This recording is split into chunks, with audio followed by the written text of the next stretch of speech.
Hello sports fans, I'm Nik Rabinowitz. Welcome back to Banter with the Boys, Episode 5. First up, let's take a look at some of this week's sporting highlights. The Betway SA20 finale sees Sunrisers Eastern Cape and Durban Super Giants square off against each other in a battle of the country's less popular beach destinations. Meanwhile, the Proteas women are on the cusp of making history in their ODI away series against Australia, proving our women cricketers really are much better at going down under than our man cricketers. South Africa's faith in our national football team is renewed after Bafana won on penalties against Cabo Verde and then lost on penalties to Nigeria in their AFCON semi-final. They next play DR Congo for third place. To accommodate post-solar load shedding, CAF have ruled that the match will be played as a T20. Each team will take 5 penalties at the beginning of the match, and in the event of a tie, they'll play 90 minutes of football. Dr. Congo. DR Congo actually sounds like the name of a sangoma on one of those flyers that say things like, Dr. Congo, return lost lover, make enemies suffer, grow male organ much bigger. Let's hope Bafana's muti is much stronger than Dr. Congo's erections. And now, over to the studio, which is conveniently right here.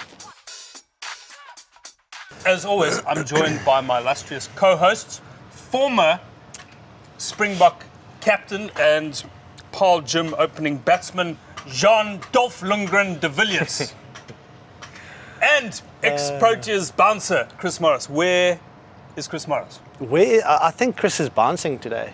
Not cricket bouncing, actually he's bouncer stories. He's doing the job. No, he's... Where is Chris? Freddie? Guys, we've got Dricus Du Plessis. Where the f*** is... This is ridiculous. Where the f*** is Chris? Champ is here. Yes! And here's also Dricus, by the way. Hello, Yella. Here's also Dricus. Hop. There she goes. No. You want That to looks sit very next to nice. Nick? Well, listen, I'll sit where you tell me to sit, I guess. You sit right there. What an honor. Nick, you can hold that. No, No, he it's too can't. heavy for He me. can't. Have you not seen his arms? I'm going to place it right here, guys, if that's okay. Yeah, this, Guys, it is a special privilege today to be joined by the undefeated UFC champion of the world, Dricus Du Plessis! And his bodyguard. And his bodyguard. His bouncer. You're welcome. He claims to have been doing regular bodyguarding work for you, Dricus, but this can't be what you look for in a bodyguard, sure. So how it happened was, actually the one thing is, I need to entertain people in all the ways, and that's the biggest entertainment is when I tell people this guy's my bodyguard. Yeah. Hey, listen. Do you when you seriously though, when you are employing a bodyguard, surely is it a requirement that they must be able to f*** you up? Or is that asking a bit Well, much? yeah, I mean, there's only like nobody in the world that's your bodyguard. There's nobody that can do that. Thus, that's why he doesn't have a bodyguard. Of all the fighting names you could have chosen, what is the story behind Still Knocks? Before you get to the story, did you consider any other names? Like, for example, Dricus Melatonin Du Plessis. It doesn't really have the same ring and it's to not it. a prescription. It's not prescription. It's like No, you need a prescription for it. for melatonin. I think you do. No, you don't. Dricus Dormicum. Dormicum, Dormicum. Ativan. Yeah. Ativan? Listen, I didn't know any sleeping pills names. That's that's the story. So my brother came up with this. So when I was 19, I was... Which one? Neil, your brother Neil. Neil, my brother Neil. Because he's the favorite guy in the family. For me, of all the brothers, I like Neil the most. Yeah, well, I mean, he's got very famous now for being my brother. But no, listen, my brother, he came up with the idea when I had to make my professional debut. I said, guys, I need a fight name. Because at that stage, everybody was called something like Skull Cracker or like Soldier Boy. Soldier Boy. Everybody had this intense nickname. So I thought, listen, I need a nickname. I'm going to make my professional debut, and it needs to be cool. And we tried a lot of things and said a lot of stupid things. And he came. He said, "Take Still Knocks." I said, that makes no sense. What does that even mean? He said, "It's a sleeping tablet." I said, "I don't know any sleep. I don't know it." And he said, "No, it's like a very strong sleeping tablet."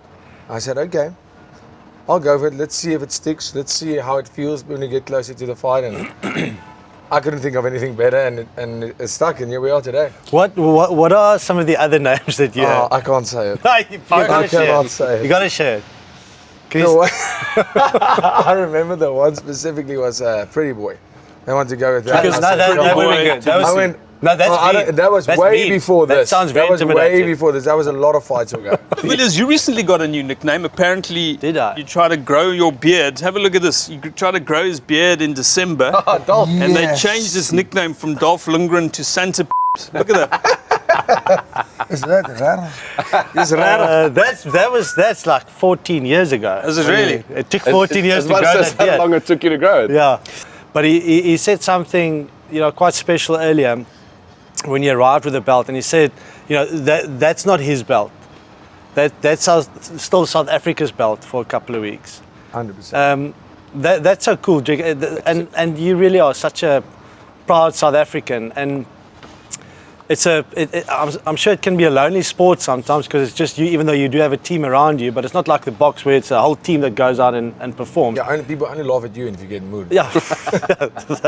I promise you we don't laugh. We laugh at the box and they get mood, especially against Japan. Okay, shh.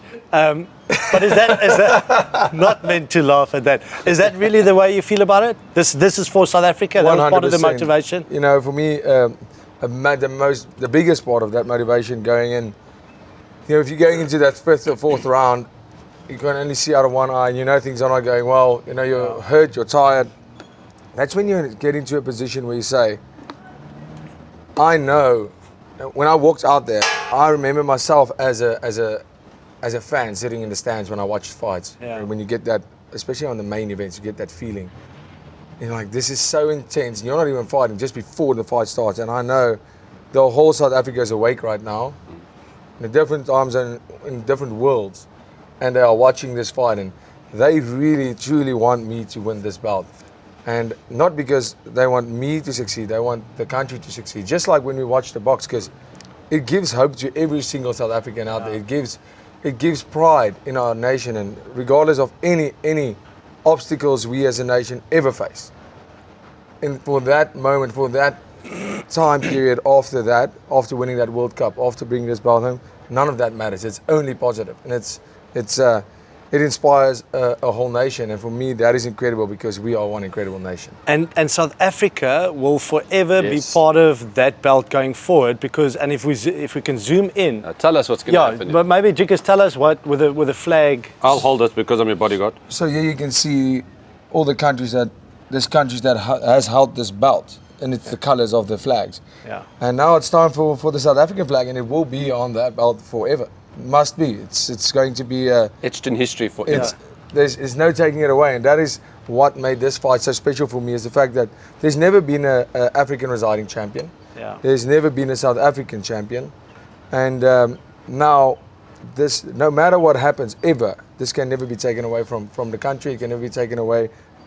The accomplishment can't be taken away, and our flag will be ingrained in yet another sport for the rest Beautiful. of So time. do you reckon where the South African flag is, do you reckon a couple of diamonds are going to go missing? Well, Speaking of which, have you had any messages from our government? You've had some choice words for them. Any congratulatory no, but messages? my inbox is pretty full. So I don't get it. don't get to all my messages, but no, not at all. DMs from celebrities. You must have had a few from some famous people. Yes, Drop some names. absolutely. Yeah, I mean, I know. I've become friends with quite a few of them. Obviously, when you do these things, you meet people like John, the celebrity, and yeah. So I mean, I've rubbed shoulders with some cool people lately, and I mean, childhood years of mine. You guys talked about Skalkberger as, just in a. You said, did you spend some time with Skalkberger? Skalkberger is my absolute hero. When I was a kid, my books were. The papers on my books, I had photos of him everywhere, and I even grew my hair like this. So I had Like his long was. hair. Well, see, then you have to shave it now. Yeah. No. That's when I decided, nah. And but actually, man, my middle brother is a massive. We are both Stormer supporters. When I told him I'm going to come on the show, he said, "Listen, if you guys are going to ban you cannot say anything bad to John de Villiers. He's a hero." And I said, we'll see how he behaves. And he's also the biggest Skalk. We were such massive fans, and having the opportunity now to meet these people and sit around the table. It's really special. It's awesome. Who's the biggest and like coolest celebrity that you've met? Because there must be like some amazing American. I spent quite some time with Dan Bilzerian at his house. I went to visit him, and we're doing some business stuff with the tequilas and the tequila company that I'm a part of, and that was pretty cool, I have to say. And obviously meeting Donald Trump was something special. Yeah. But I visited Dan Bilzerian's house the last time I was in Vegas, and Does it smell like Vaseline? we went to his. It's insane. You've never seen anything like it. It's crazy. And he had a trophy truck, like the massive trophy trucks, and I said, listen, we have to leave because we had to go to the airport. Me and the team manager, and he says, do you have some time? Do you like fast cars? I said, I love it. I love it. He said, do you have half an hour? And I looked over to our team manager, Henny, and I said, do you have half an hour? He says, no, we have to leave now to make our flight. I said, for what? What are we going to do? He said, I'm going to show you my trophy truck. We're going to go for a ride in the desert. I said, yes, I have time. Let's go. And we went. So that was a pretty insane experience to be able cool to do that. After winning the fight and obviously being probably the most dangerous man in the world, have you been offered a role in one of the Fast and Furiouses that are coming up by any chance? No, they are only shot on the moon now. So. No, fair. But I've heard a little birdie told me something that for you guys to train, and something needs to happen for you to get stabbed by a cattle prod, a little shocker. Can you explain to us what? A what? A cattle prod. Yeah, when we train, we get like with the. Oh, that's cool. Yeah, our coach. Stabbed with a cattle prod. Yeah, no. Our coach has it in Shock, hand. yeah. And, Was that you have preparation for That is Sean no, wanting that to is, stab you? That is him. No, it's not only me. Oh. It's a team. He's not going to repeat himself 10 times when you're making mistakes. Right. So Okay, so you don't get in make line them- then. Don't make the mistakes. You know what the worst thing about this is? So you have to realize sometimes we are very sweaty. I know it sounds a lot more erotic than it is, but so I'm on a guy. I'm just trying to choke this guy on top of him, punching him, and the coach says, "Get out, move." The guy's really giving his all to move, but I'm holding him there, and the coach says, "Give me," and he gets it, prods it, and immediately you can see somebody very tired, can't move. When he hears that, this guy starts moving. He gets extra strength. But now I realize, am I going to let him up as a good teammate would? No. Or am I going to, make him work for it like a good teammate would because I want him to get better? But the first time you realize that if you are both sweating and You kind also of wet, yeah. and he gets electrocuted, you also get You get electrocuted.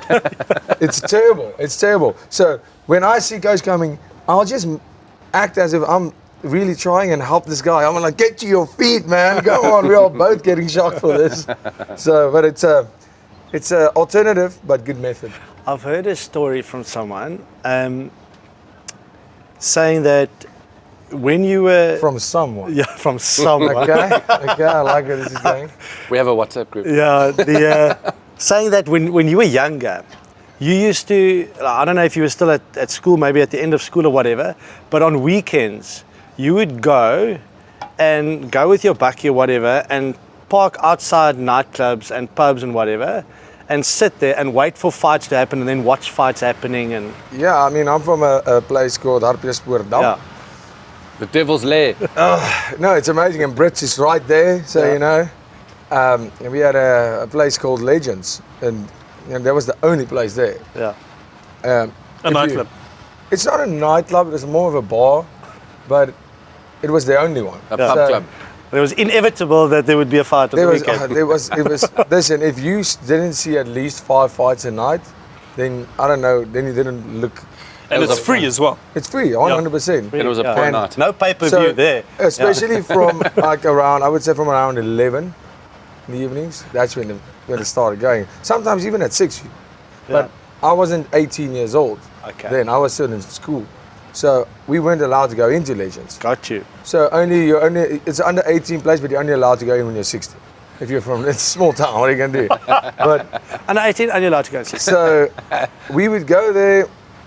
Right next to it was an O'Hagan's, which was just a restaurant. So the younger folks, we would just be at O'Hagan's enjoying Coke, Beers. Cola. We're not allowed to have beers. So you do a car ball. And so around 10-ish, they were in the same kind of road, but right next to each other. So we would take the car and go park right in front of Legends because it was stairs up. And we would sit on the back of the bakkie and just sit and wait. Because every 15 minutes, some As you do, folks Nick. would, As you folks, do. we would just see some guys walking down, see another group, and we go, It's happening. here we go. And the guys would just start swinging. And we just sat there and enjoyed these fights until, there were some times I said, guys, you think I'm ready? I was talking to my friends. I think we should get involved somehow. And Yes. but I mean, that was. Did you ever get involved when it was a slow night? Would you go? And cause the fight. Slap on arse and then walk out. Yeah. Listen, the hear people what are there Chris to be said about it? entertained. The people need to be entertained. Yeah. It's about the GDP of our town. A rugby fan, but cricket today, of course, behind us we have the SA20, the Betway SA20 final. Do you like your cricket? I believe your dad was a big cricket fan, almost accidentally named you after the Afrikaans word for hat-trick, which is? Drickens. Drickens. Is that true? Drickens. Is that really what you call it? Yes. Yeah, Cricket is a hat-trick. Drickens, yeah. I love cricket. And I tried to play cricket from a very young age. My dad came to me one day. I played cricket every year when I was in And school. said, Drickens. He said, did he say? Drickens. No, I don't even know. That's why I don't even know, like not even close ever. So I was outside fielder, Yeah. but very outside, as far as you can go. Yeah. And I was the last batsman on the team if I got elected, picked for the game. And never bowled. No. And it was probably in maybe grade 9. And I was there. I was training every day. And my dad came to me after, this happened in primary school. He said, do you like cricket? And I said, I love it, Dad. Because every game we'd be there. And he said, why? Do you go practice every day? I said, I go to practice every day, Dad, I promise. He said, because you really suck. I never got a chance to bat because I was the last batsman and I was the outside fielder, so I didn't really contribute to the team. And that's where the anger came from. Every single time, I didn't make one single hit. Every time I touched that ball, I was out. Every single time. I remember at one stage, the wiki said, listen, you can't stand like that from the other school. And I said, shut up, dude. And the ball came and I went, boom. Yeah. Gone. And I realized it's not, I was terrible at cricket. I'm terrible. I'm the worst cricket player in the world. That's fine. But I love it. Coming back to Jean's, you're pretty good at coming back to fighting. Jean's insight there. A lot of fighters have an originating incident. For Sean Strickland, abusive father. Do you think cricket? What did you say? Yeah, This is where the anger comes from. where the anger came from. Yeah, it's the failure, man. I couldn't deal with it. I had to be successful. But what other sports did you do at school? I played rugby. Rugby was the big thing for me. I love rugby. I love rugby. You said you thought you could be a Springbok. If I could be a Springbok, I don't know. It's a very tall order to become a Springbok. I don't think people realize. Position? Flanker. That's why would've- Skalkberger. There we You go. would have Yes. cleaned Jean's pipes if you played. Jeez. Probably. You're probably right. We're going to come back to more stories in the long yes, I tail would with our champ, Dricus Du Plessis. Can you turn that down? We're making a fucking movie. Quiet on set. Sorry, I lost my part. Gone off. Donkey. Thank you. Donkey. Mom! Before we come back, let's have a quick visit You never know what she's doing. You never know what she's doing back there. around the stadium with Amy in fans in the stands. Woo! Sir! You're rugby. You know your rugby. A little bit. Okay. Who are you taking as top try scorer in the Six Nations? Good question. Wow. Okay. Definitely not one of the French guys. I'll probably go with James Lowe. Take a team. Who's going all the way to Six Nations? Look. There's good odds on England winning it because they play Ireland at home. So if they get momentum, but I would still say Ireland. I think they're just too good at the moment. They've got 3 games at home and they're looking really good.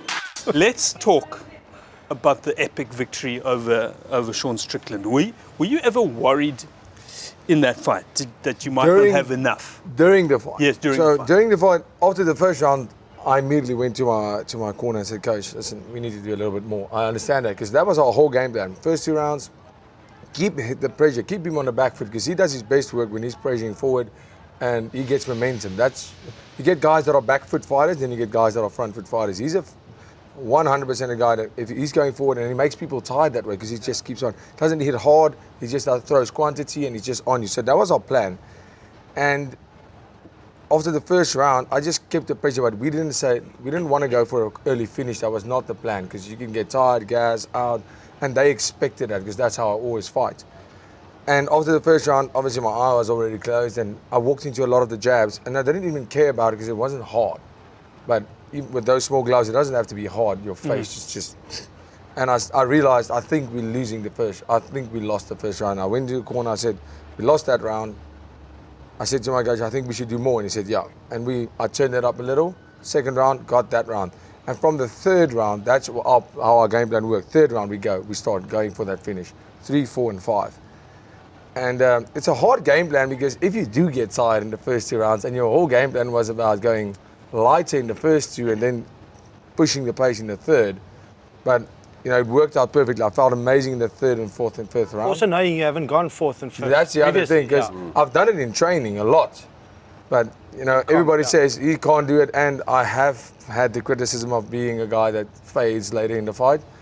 And that was the biggest part of our game plan. I knew, our team knew, my coach knew that we are not going to fade in this fight. We were so well prepared. And after the fight, I immediately went to my coach and I said, we definitely have this fight. I said, at least 3 rounds, 3 out of 5. And my coach said, no ways, you definitely won 4 of your 5 rounds. And when they went to a split decision, I was actually quite surprised. I couldn't believe it because in my mind, it was I definitely won the fight. I won. If you can be as critical as you want to be, even the fact that they say you won the last round, it's insane. Because if you go look at that round, I was the aggressor the whole time. I went forward and I went for that finish. The last 30 seconds, his corner screamed at him, there's 30 seconds. And he started just, throwing these bowlers and one hit me, but it wasn't hard and the rest all missed. It wasn't as if, and that was the last 30 seconds. So, there was no case to be made. If I'm going to be brutally honest, I only give him the first round of that fight. So when they went to a split decision, where one judge gave him the fight, the other me the fight, and now one judge decides who wins this fight. And you can try and be as unbiased as you want to be as a judge. You obviously like some people and you don't. Yeah. So I stood there and I realized that my whole life's work up until this point, every single thing, the whole, I know my whole country is watching, the whole world is watching. Came down to that. Came down to one guy's, and I really hope he knows he's fighting because I won that fight and he gave me the fight. There was no doubt up until they started to announce that it's a split decision. And I got the same feeling. And I know you were there in Paris as well for the final of the World Cup. Just as you said it, I got goosebumps again. But I got the same feeling sitting on my couch at home, watching the fight. And for the decision, then what you get, kind of in a rugby game, the last play, game's done. Pass for Chessman, pass for Chessman. Scrum, you go in, get the ball on, knock it, and then one way for the result. Then the second one scored you split decision, and then when he said and new, and then it's like I think the whole South Africa just went. When he said and, I really felt like. The pressure you feel before you walk out there, I know you've been under that immense pressure, but the pressure that I feel before I walk out. Also. Yeah, but he's one. That's why he's a $6 million man. He doesn't feel pressure. Yeah. So that's why. From the bench. Walking out there and going, okay, I'm going to go out there and fight a dude that knows I'm going to fight him. So it's not like a guy standing at a bar looking that way. And this guy is prepared. And going out there and the pressure it's insane. It's especially when you're fighting in the UFC, and especially when obviously in my fights in the UFC, the people I'm continuously fighting people that are crowd favorites. I don't know or I'm just not a likable guy because I just get booed every time I walk out there. And that doesn't bother me, but the pressure is there because I call them out. I just say, listen, double down, let's go. And the pressure, just for not failing, but the pressure I felt at that moment was the worst feeling that I've ever felt. I felt like crying because I couldn't Couldn't do anything about it, yeah. I just stood there and said, listen, give us another round before we make a decision. Let's not be rational. Let's be rational about this, guys. And yeah, it tipped in my favor, and thank God for that. I mean, it was the most incredible moment, and I explained it yesterday too. I said, all the sacrifice and hard work I've ever had to make. Every time I trained an hour extra, woke up a little bit earlier and didn't go to that party. I couldn't because I had to make those sacrifices. If I won this fight in the first round with a knockout, I would have felt like, I could have done a little bit less, because I won this fight so easily. And it just shows you that hard work, the margins you get when you're at the top. The margin for error is so small, and the margin between being a world champion, winning that decision and losing it is so small. And 15 years of work has gotten me to the point to win this bout with one single point. Was it relief or joy when you won? When they announced you, was it relief? Every single thing. You got hot and cold at the same time. Yeah. It was joy. It felt like the whole world just like fell off my shoulders. Yeah. Because that was just the pressure, but the joy I felt, having my dad and my mom and my brothers there, and making my family proud, having my flag there, having my coaches there who's been with me since I was 17 years old, having all of the people that matter to me, having my beautiful girlfriend, having every single person that matters to me, really matters to me in that arena, the people that flew out, my friends. There's so many people who flew out to Canada. It's an expensive trip to go to Canada, and people just, they went. So obviously Strickland said after the fight that I won the fight, whatever happens, that's it, that's the way life goes. How did you feel about the fact that he said, oh no, he won that fight? I know a lot of fighters will say, oh, I won that fight, but like in his heart of hearts, surely. He brought a headbutt into it as well. Yeah, he brought a headbutt into it, and his head butted my fist. That's what happened. But at the end of the day, I understand. The one thing about fighting, it's a very different dynamic than other sports because, you get a mic, you get a stage, and they say, there you go. Go for it. You don't have to be politically correct. You don't have to be anything. The UFC, a lot of people think there's some script there. They say you have to do this. Well, where I've in my time in this sport, I've never ever experienced that. It's 100% authentic. Go and do what you want to do. Be the character you want to be, and see if the world likes you. It's your choice. So when he started, he came to me, and I'm telling you this: Sean Strickland is not a bad guy. He's not a bad dude. Directly after the fight, I went to him and I said, "What a war! You're an absolute legend. It was awesome. The fight delivered. He delivered the fight that we promised we were going to give." And that's also very important because that's why people pay money to watch that fight. And he said to me, well done, he said, you're a warrior, you definitely won that fight. Like, you deserve it, you won that fight. Obviously, I said, I agree. And then we won the fight, and he went on, he even came into the medical room. He was right next to me, and we spoke, and it was all respect. And then the thing came where he said, I won that fight, and that I understand completely because as a fighter, you have to realize you have to. He's selling it. He's selling himself. You have to. You're your own. He wants a rematch. Your own advertisement. That's what you have to do. You have to advertise and make the people want the fight because the UFC is going to make the fight that's going to make the most money that the most people want to watch. And I understood that completely. But then he said the sentence: "That belt though they gave you will never make you a champion." And I said, "Listen, mate, John. My bro. Luister gou 'n bietjie vir my. Listen, you felt, and immediately I went, and that's exactly what makes this sport so great, because I immediately went, I'm in for the rematch, let's do it. Let's do the rematch, I want to do the rematch. And Dana already said no. And I said, no, but let's do the rematch, because it will be a much easier fight the second time, because now I know. I can start from the word get-go. I know he can't knock me out. He doesn't have the ability to knock me out. He doesn't hit hard enough. I know I can take him down. I know I can knock him out. I just need to push from the word get-go.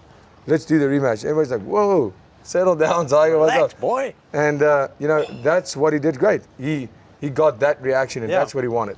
That little brawl that you guys had in the Was it lacquer? Did you get a lacquer? That was in the stand. amazing. Fans in the stands.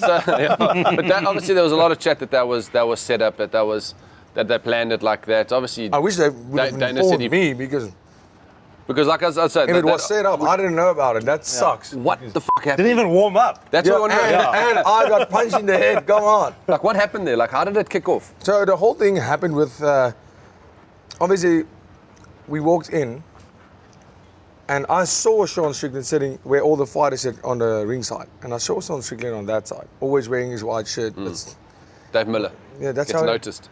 Yeah, it's he patented. So I see him on that side. So immediately I take my ticket and I start looking for my seat on this side, because the whole section is just for fighters.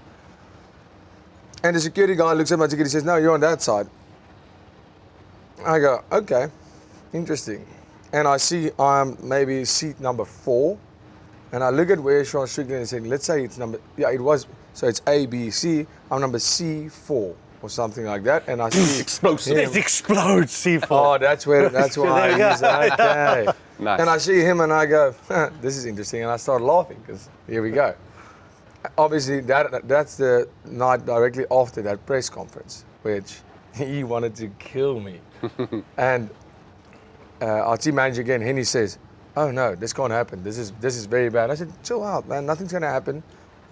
I'm calm. I won't do anything. It's going to be chill." He says, "Oh yeah, I'm calm. I've seen this one before. I've seen you be calm before." On the bucky. And I said, no, man, it's like, I won't do anything. It's fine. He says, "Yeah." Oh.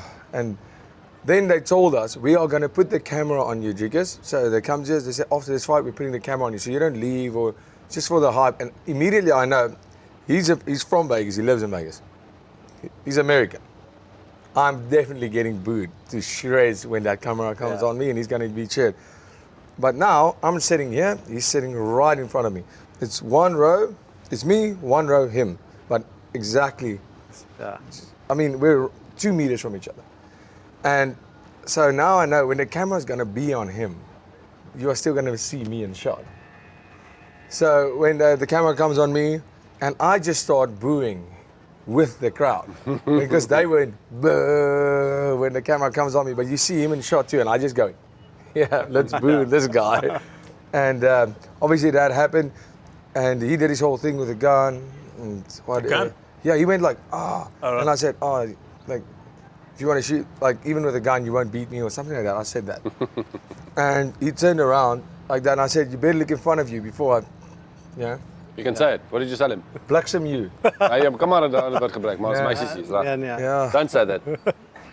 But I got you. And he didn't understand it. And he turned around, and immediately I said, "Oh, you want to do it?" I said, "You want to do this? Let's go." And I moved the first chair. I just like moved the chair, and I was waiting for him because now he has to move a chair. So I did my part, and he told the kids in front of us, "Hey, move out of the way," because Gilbert Burns' Gilbert kids were Burns' right. kids, yeah. And he said, "Move out of the way." And I looked at him, and I thought, "Okay, here we go." And he didn't move his chair, and he almost turned away like this. And I said, "Okay, nothing's gonna happen. Good, it's a good show. We gave the people a show. It's cool." And I turned away, but you can see you shouldn't trust that guy when he says, "Okay, no." And I looked at him like this, and next moment he just darted. He just stepped on the chair and darted and just jumped on me, and the fight went down. And he was on top of me like this. So there's chairs behind me. If I fall backwards, that's going to look bad. It's going to look bad. I'm going to lose that fight. And got him down, and I got a shot in once or twice, but the people, that security was impressive because they were on us in 5 seconds. They were there. So it was interesting. What was the result from the judges? Well, from that, no, I mean, who ended up on top? This guy. No split decision there. At the end of the day, we are fighters. You have it in here. We have it in here. So you can't just switch that off completely. So, I mean, that is... There's a reason you're a fighter. Yeah, 100%. It's like any sports person.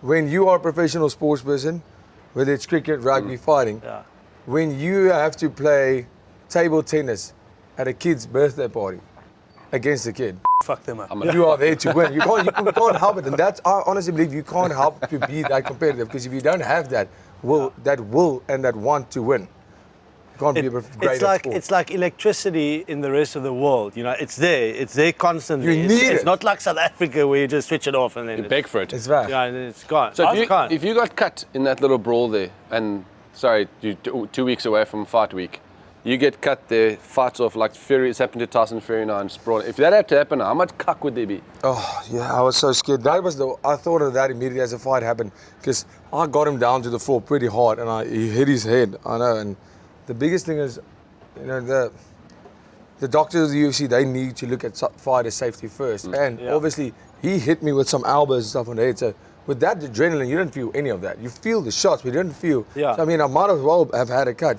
If I had stitches there, the fight was off. Dana White and they came to me and they asked me. They said, "Okay, listen, so the police are here to take your statement because they are, you know, you need to lay charges." And I said, "Whoa. Yeah. This was not because they said no. He attacked you. It's assault." I didn't like the sound of that. I said, "I assaulted him. No, come on." And, I assaulted you. But at the end of the I day, need to go I to just jail. said, "No, you put me in jail." Yeah. What do you mean? I won the fight. Why do you need? Why am I not getting? Yeah. Like me. And Even no, put my own cuff. I'm Batman. I just asked. I said, "Listen, please, if there's any way, like we can not make this a thing, there was nothing." Yeah. I said, "Listen, he Nothing didn't do there. it." Nothing happened. Because, at the end of the day, it was about winning that world title. Yeah. And also, imagine me laying charges against a guy who just fought. I wouldn't be allowed to go Handbags. into artists It anymore. was handbags, eh? They would say, "Get out of here." Handbags. On your bike. And Hey, Hollywood, get out of here. The one thing I want to ask you about is the prep before not the fight, but before weigh-in. Because I saw you in that mobile Steamer. sauna thingy, and Dricus actually told me like the weight you go in at a certain weight, I weigh in at 84 kilograms. 84. But before you went into that thing, what were you weighing then? 89. 89. You then drop. where can I buy one of these things? How long are you in there? Listen, you get into that thing, there's a whole process of loading water. So, I mean, I That's walk so around at 100 fascinating, kilograms. And when the fight camp starts, we start going down gradually because the day before the fight, I have to weigh in at about 83.9. Just. Not one single gram heavier. If I had to fight my next fight and weigh in at 84 on the money, they would take my belt away from me. Yeah. I lose the belt right there. That means you did not make weight, so you Yeah. cannot be champion in that weight division. So the thing is, how you do that weight cut is very important. How you prepare for that Yeah. in terms of loading the water correctly And very technical getting and- because you don't want to be too light going in because you're not going to put up the weight. Because I got into the cage at 96 kilograms Jeez, like. a day after, so I put on 12 kilograms from the weigh-in day, the Friday morning, to the evening. But that's the Saturday. thing for you. So you go from 100 kgs, fly, whatever, then you go down to 84, then within 24 hours, you have to fight and you're back at 96. So basically, when you weigh in your neck, and then when after at the fight, you look like me. yeah. yeah. Yes. Yeah, The, listen, I do look like this on the scale. Have you seen? My eyes are also like back of my head. Oh, well. But my hair doesn't get curly. Let's talk about your crew. You're very tight. You're a family. Half of them are your family. Jy mag van die biltong eet, né? You can ook die chocolade ook eet, hoor. We're going to get to the Stillnox Meat Company in a second. That's not their product. But the kissing after that's why I'm not taking any more of it. the after-match kissing is something that we've discussed it on this show. Americans don't understand it. They don't get it. Sean Strickland had words about it. Maar hulle weet nie wat ons weet nie. En wat ons weet is, ons soen vir fucking almal op die lappies. Dis nie waar. Look, yes, like it. Dit wat ons doen. That's what we do. I mean, Yeah. when they ask me about it, it's the funniest thing in the world that it is a thing. I mean, to this day, I kiss my dad every single time I see him. I kiss my Love him. brothers, Yeah. all two of them, whenever we see each other. When I kiss my brother on the lips. I don't give. Here's a question though. Have you ever kissed the wrong person after a fight? Like maybe both eyes have closed up? Like my opponent? No. But I did think about it, like Sean Strickland being like very intensely about hating that. I did think about maybe, imagine if I knocked him out and I went like, But Epic. we've spoken about it in terms of rugby players that could be good fighters, and Bucky's his name obviously always comes up. 100%. Yeah. Definitely. And but I've got a story about Bucky's now. Sorry. In 2009, in the And, British, yes, no, definitely. no, In look. the British and Irish Lions series that we played in 2009, and Mike Phillips was the scrum half, but he had like so Bucky, he had like quite, I think he's got blue eyes. And Bucky's, know where this story is Bucky's chirped him in the game. And because Mike Phillips was telling him something, he did a scrum half. He was chirping him, and then Bucky just got up and said, "You've got beautiful eyes." and he also just called him a kiss every now and then, like You've got beautiful eyes. I think I saw that Yeah. reply. I saw that like the replay. It's like highlight where Bucky said Yes, that. exactly. Yeah. You said famously, Suid-Afrika, hulle weet nie wat ons weet nie. And translation for our Indian fans, they don't know what we know. And of course, Jean's got this T-shirt now. Nou weet hulle wat ons weet. Do you know what we know? Also, do we know what you know? And what is it that we know? And also, do we know Jeez, it now now? I don't even know. Do we know it no as in now, or was it just then? Because if they say if you know, you know, does the same apply to if you don't know? Because that's where I find myself a lot of the time. Like, is there anything that they might know that we don't know? Although if we don't know, we won't know what No, we don't they know. don't know. We know. We do know. We know. We know. Are you telling me that you don't know? I You know. telling me you don't know? Because we know. You know, really? No, I know. I know, you know. Yeah, you better know. I know? thought I I'll wasn't sure teach. whether you know, but I know. You have to know. If you don't know, you will never know. You What won't know. they don't know and we know. Yeah. Tell us how you celebrated that night. No. Now you will know. That you're never gonna know. I started. Was it as messy as your face looks? No. After the fight, so the UFC does this thing now where we fight in Vegas time. So Vegas is 3 hours behind Canada in terms of time zones. Yeah. So the main card always starts at 8 p.m. Vegas time when we fight in Vegas, but now we're fighting in Canada, so 8 p.m. Vegas time is 11. Yo. The last fight is at 10. I fought just past 1 in the morning. Jeez. Sure. I was sitting there in the fight before mine and it went 25 minutes. So sometimes it goes quicker because if the fight Knockout, gets finished, knockouts, there was no good finishes in that whole main card. So all the fights went like, and the fight before me was 30 minutes. Yeah. It was also a 5-rounder. And I sat there and I almost fell asleep before I warmed up. And I sat there and I thought, can we just do this tomorrow? Come on, guys. Because I generally go to bed pretty early. And that was weird. So after the fight, doing all the press, going, getting showered, going doing the medical checkups, I got to the hotel. Me and Fasty got to the hotel at 4. Jeez, like that. 4 in the morning. I didn't have one single beer that night. And that was the worst part because I specifically told them, but because I wasn't champion, so I didn't ever get what I want at the UFC. I said, when I walk out after that fight, the first thing I want to do is down a beer. Because for 8 weeks, I don't touch a beer. Yeah. And I love a beer. So that was the first thing I wanted to do with my title. And I had press conference after press conference, and I walked to the medical room and I said, they said, we're going to give you a moon boot. I said, no, I'm not wearing a moon boot. I'm fine. Let's go. I have my belt. After the first interview, I said, okay, fine, give me the moon boot. I'm not going to do the crutches. It's fine. After the second interview, I said, okay, give me one crutch. and then I went to the media, the press conference. After that press conference, I said, guys, somebody needs to carry this belt. Give me the crutches. Yeah. And I couldn't walk. The next morning, because like I said, I got to the hotel at 4. I just went to bed, didn't have one single beer. And the next morning I woke up and I got up. I promise you, I woke up, my belt was right here when I woke so up. cool. I looked at it and I went like, That's like this is the coolest day It of my life. happened. This That's is, like and I that. couldn't Wasn't a wait to dream. eat whatever I want, Yeah. go down a beer for breakfast. I saw that. That and was cool. yeah, and Beer at I breakfast. that was surreal. And as I sat up, I went, okay. A train went over me and reversed itself back over me. It was, and I wanted to, and I said, okay, cool, let's go check the face because I can see my eyes. Like, I said, and I wanted to go see. And that morning, I promise you, as a world champion, one of my first acts as world champion of the world was crawling to the bath and picking myself up in the bathroom sink because the crutches were there in the room, but I couldn't get up to get the crutches because there was nothing to push myself up against. Went to the bathroom and I told my girlfriend, I said, phone reception, asked if they have a wheelchair, and I rocked up to breakfast that morning in a wheelchair. What's up, guys? There's my belt. But that's the champion of the world. I rocked up there with my belt, my wheelchair, happy as can be.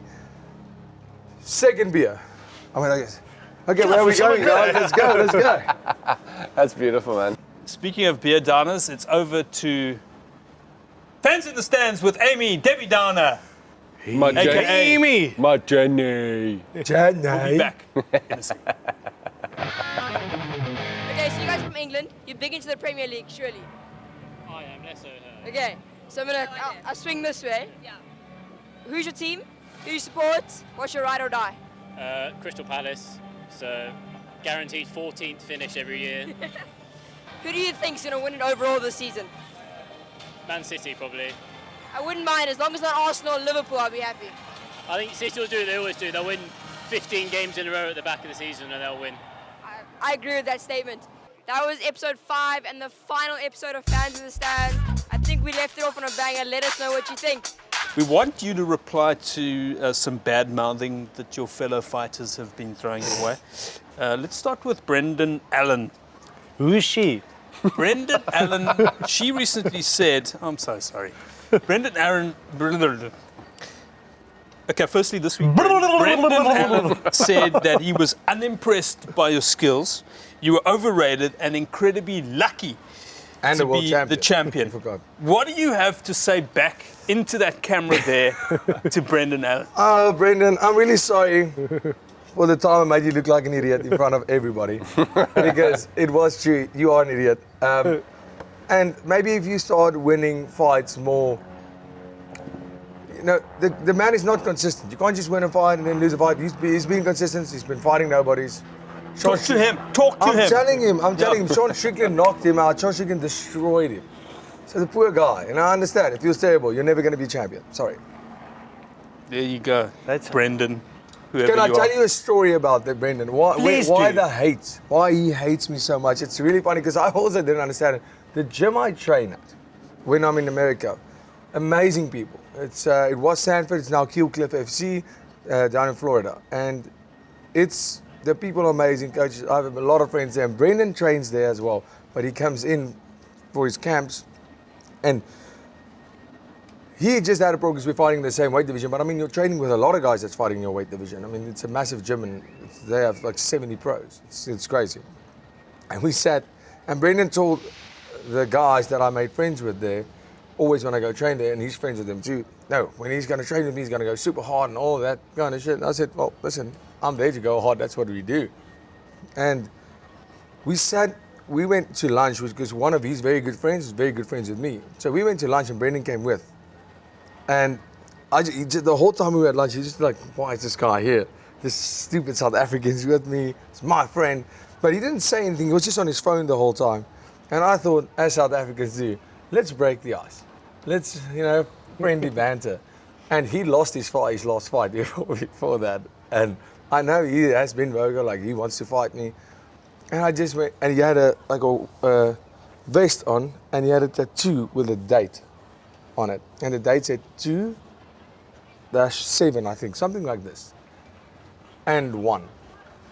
So in fight terms, that means you've won 2, lost 7. And I went, hey Brendan, that tattoo on your shoulder, is that your fight record? And the whole table went, and, I mean, that's a funny joke. That is good. Hey, it's cool that you have your fight record tattooed on your shoulder. And he looked up and he says, that's my daughter's birthday. Oh, dear. And I mean, I don't care. The jokes write themselves. The jokes, I mean, That is a listen, great line. I didn't say anything about your daughter. I just thought that was my joke. And the people laughed. It was funny. And that is a funny joke. I mean, between boys, that's the banter. That's a funny joke. And he said, then this guy started hating on me. But I didn't think it was, I thought that was funny. I thought, now the ice is broken. Maybe we can become Like friends. you be friends, because friends banter. Yeah, that's He's what banter friends with do. the boys. And boys do. The boys Yeah, banter. exactly. And this guy, and then at the MMA awards, I think they asked him, why do you, every time he fights, he just calls me out. And I said, guy, you are at the back of the pile. I'm at the front of the pile. I'm going up. Like, get to the number, get to a contender, win more than 2 fights in a row, and then you might be able to fight me. And then he said, they asked him, why do you dislike Dricus so much? You call him out all the time. He says, I'm the luckiest guy in the world. Yes, I just won a world title. That's pretty lucky, I guess. And he says, and then he tells this story. And I go, for the first time, this is like 2 years after it happened. I said, oh, now I understand why you hate me so much. I'm It's just like, a friendly come on, joke. man. It was just a friendly joke. Just a friendly joke. Joke between lads. Yeah. Yeah, but I mean, take it as you will. I don't think we're ever going to. Sounds like a. Let's talk about Robert Yeah, he sounds Whittaker. like one. Sounds like a. You knocked out Robert Whittaker. You knocked him out cold in the second round The back Aussie. in July. He's a nice guy. And this week, a nice guy. he said Mate. he would beat you in 9 out of 10 fights. But we only and fight once. He's the better fighter. What do you want to say to this dreamer? That's what the All Blacks said. Yeah, listen, 9 out of 10. Only need one. Maybe I guess, but we only fought once. Man. That's the problem. He was a No, nice listen, guy. he's a super nice guy. I have all the respect in the world. Rob, my man, thank you. It was the biggest honor of my life. I was fanboying when I fought you. When he walked into the ring, I said, Love you. You've I'm fighting against part of Lord it. Wilkie. This is the coolest thing ever, man. You are now, in our opinion, the greatest and only fighter in the world, and we will defend you, Dricus, no matter what. So quite Forever. frankly, Robert Forever. Whittaker, you can go suck a dick. Yeah. Yo, Robert Whittaker. Dricus, please back me up if he comes. Yeah. Just suck What's it. your address again? Nik Rabinowitz lives in Cape Town, in Constantia. What's your road? I'll get into your DMs. I'll slip into your DMs and with his number. if you need a code to get into the estate, Chris Morris, I need you. Defending the belt. Let's talk about defending the belt. Your next fight, you were going to be at UFC 300 in April. I don't think that's happening. no, that's not a fact. Okay. Then let's We talk shall about see. fighting here. That's what you No, want. you wanted need to to- do, right? Nick, Build the do fight. it again. Do it again. You do it. UFC 300. Will Dricus be there? Only time will Just have to tell. wait and see. Probably. We know. Probably We're not going to tell you. But julle weet nie wat ons weet nie. Net ons mag nie. Have you spoken to Dana White about getting a UFC event here? I haven't spoken to him personally about that, but he spoke about it. He said, he said before the fight, if Dricus becomes champion, we want to do UFC. We start looking at South Africa. We start looking at, And Africa, hey. and he As a said whole. Africa, but we only have one African champion. Loftus. That is South Africa. Dricus, do you agree with that WhatsApp that was going around that, like, you're the number 1 in the world, UFC, but still number 8 in Boxburg? Number 8 in Listen, Boxburg. My mom's from Boxburg. I I've can tell heard you he's this from number a 8. lot of places. Everywhere I go, they use their places where I'm number 8. And I Yeah. go, guys, that Arties. means I am like number 127th in South Africa at this stage. In every dorp, I am number 8. But I've heard it, and there's a lot of places here in South Africa where I don't even like the fact that I'm in the top 10, because now somebody's going to be saying, I want that spot. Yeah. Who do you want to fight next? Israel Adesanya. That's Let's, the guy I want to fight next. You let's know, talk this- about Israel, your beef with Israel. I don't have beef with Israel Well, at all. He's got beef with you. Yeah, I mean, I stole his niche. I actually live in Africa. it's called you're a fake African. You say you don't have feelings Is that the about him. Kiwi you're talking about? Is that the New Zealander? That's The the guy in New Zealand, Chinese guy, he's claimed a lot of countries. So do you think you'll be supporting Nigeria in the AFCON? Yeah, yes, he Final. would, and he supported New Zealand in the rugby. But you don't like him. I mean, No, let's I be don't honest. like him. Okay. Let's talk about the rugby final in Paris. Massive night. You were there. Novak's there. The Aquaman. You were there in your jersey, John Smith was there with his son. in the posh box. I was there. I was also You were there. working though. was- Doesn't count. John was there. Bok lief. Yes, Again, boys. can I Aquaman just looked say- concerned for your mental. No, Aquaman looked concerned. You know what happened? My friend, I get very excited. So we were walking in Paris that day. I'll show you a video where we scrummed in Paris in front of the Eiffel Tower against. We were just random They South actually scrummed Africans. the I Eiffel saw Tower. you proposing to him as well. Yeah, that's my one friend. Of Yeah. course, you see, we get excited, Yeah. and there was a lot of South Africans, but you just see South Africans with boom boxes on Now their you get back. in the mood, eh? But just all around Paris as you walk. And every single person that I saw, our group, with another jersey other than a Springbok jersey, I said, good luck in the final tonight. Every single person I saw. cool. Even every New Zealander I said, good luck in the final. But especially the English. I told them, oh, congratulations on playing in the final, guys. And they'll go, what? We're not playing in the final. I said, I know. And yeah, I mean, we were there. The Villiers was amazing Next in level. Paris. You just saw all these groups of Springboks sitting all over, just random. And everybody, when I looked around us, it was like 9, 10 in the morning. And you just see like 50 South Africans. And nobody was there together. We were like 4, then there was 4 that we knew. And 50 of them, we just made one massive group right in front of the Eiffel Tower with everybody had their own music. It was sick, eh? obviously Soja Loza. That's the only we know. That's it. And then people you just see people taking brandewijn out of their bags. Yeah. It was amazing. And then we saw this group of New Zealanders. And I started shouting at them, of course, like, you're getting this ass handed to you tonight. Is it And nice they- knowing if you abuse people that they come at you like, I'm going to Stop saying abuse, it's not that bad. Well, sorry, if you're chirping someone and you They Just say, words, Chris. If they it's say just words. unfriendly things. sticks and Same. stones, guys. Yeah. Yes, exactly. But you know, if you do You have cut a, with a it comes to dictionary. if you do have a bit of banter with someone and they come at you, you know you're going to muddle them. yes, it That's helps. lekker, It's that's lekker. always like it helps No, with the no, banter that's because how I I don't live my have life. boundaries. I can say whatever I want. That's how I've lived my life. Ta, ta, ta, ta, ta. Boom. And I promise you, I have a video on my phone. I'll show you this to you guys. It's incredible. I don't know how we agreed to this. This was like 10 in the morning, so Actually, still hungover. we were. And no, Oaks was no. Started. No, we already drinking brandewijn again, and we got into a scrum with a group of New Zealand fans. Like we had, Yeah. I was as a lock. Yeah. Everybody, we actually scrumming. They had girls in their team. Before we scrummed, I talked to our guys. I said, guys, this is for our country. We don't give a shit if it's women For South in the Africa. scrum. Them up. We are there. Like if we can hurt somebody, that's what we Yes. want. Yeah. Yes. And we scrummed That's the the spirit. shit out of them. Won the scrum. Won the penalty. We won that Yeah. scrum. It was incredible. I have the video, and we just went like, But it was such a good hears for everybody. You know, Doesn't whether matter you're a who you were New Zealand supporting. fan, no matter Yeah, who you're yeah. supporting, the hears there was Ah, incredible. incredible. And meeting. So I get very excited when we meet these, like when the Box play. If you don't support the Box, then listen, don't get near me. And Aquaman was in our booth. And my best friend, SD, he goes, you won't believe, I just saw Aquaman. I said, Aquaman, we're not in the ocean.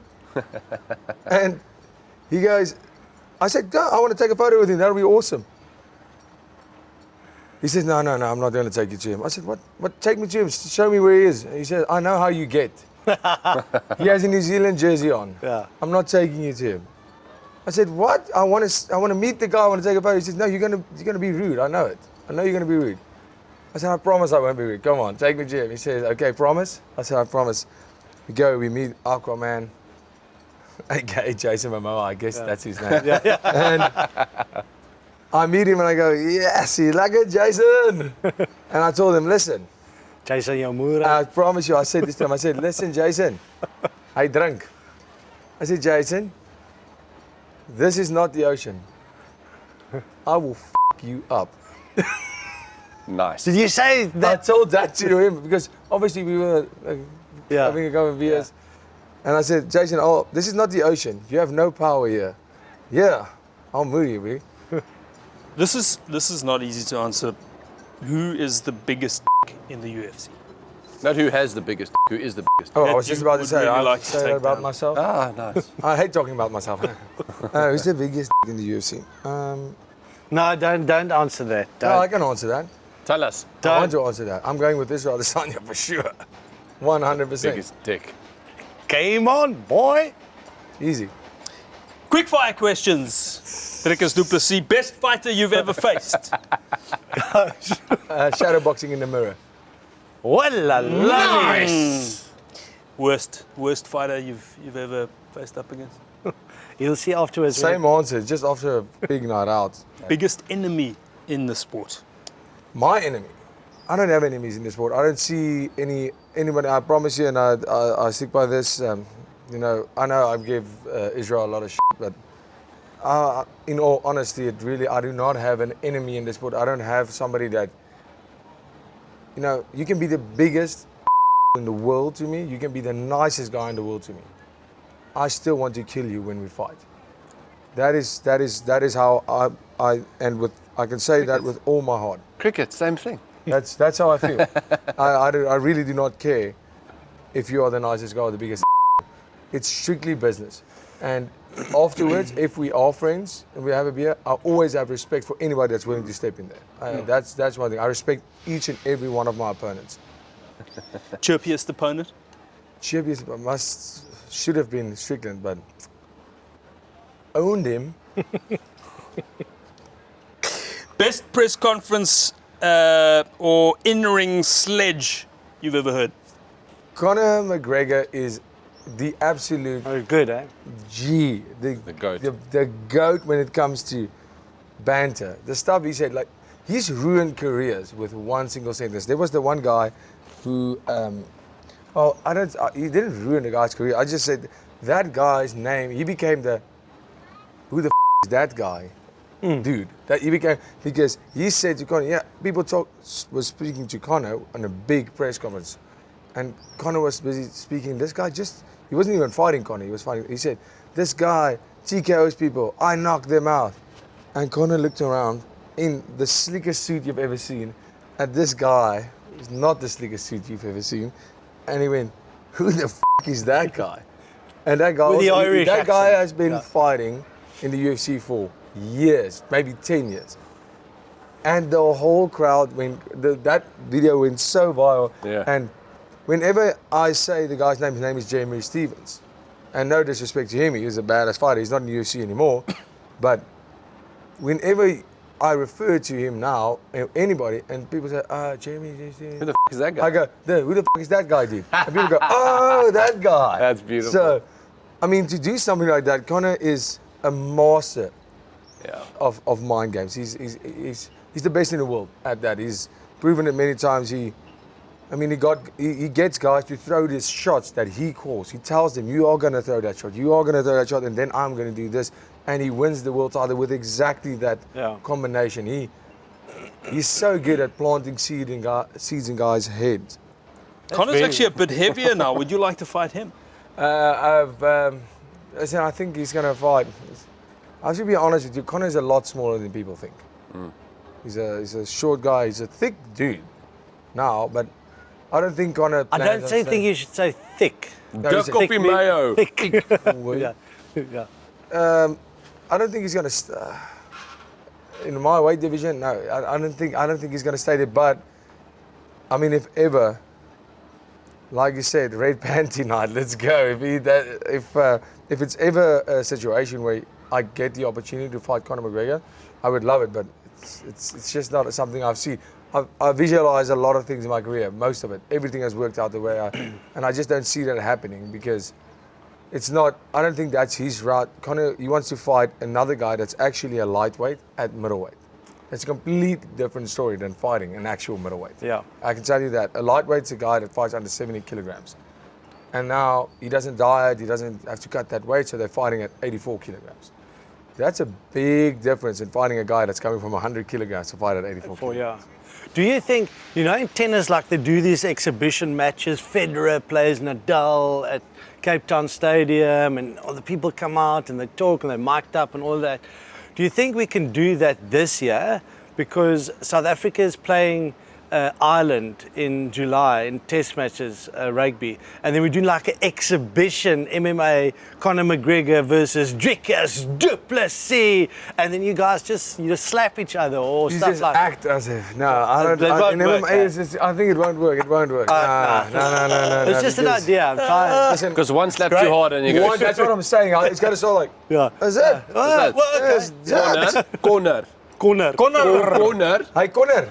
Hi, Connor. Hey, I flipping told you, Final question. Can you give us an exclusive, Dricus Du Plessis? Will you be fighting Israel at UFC 300? Would you like to make it happen? Give us something to look forward to, Dricus. This is the first time I'm going to say this on TV, so this is great. Wouldn't you like to know? I got you. Ons weet nog That's all we're steeds going to nie. die for Ons weet on nog this steeds nie. series. The champ. Thank you for watching. Give it up for the champ. The champ is here. Nik Du Plessis.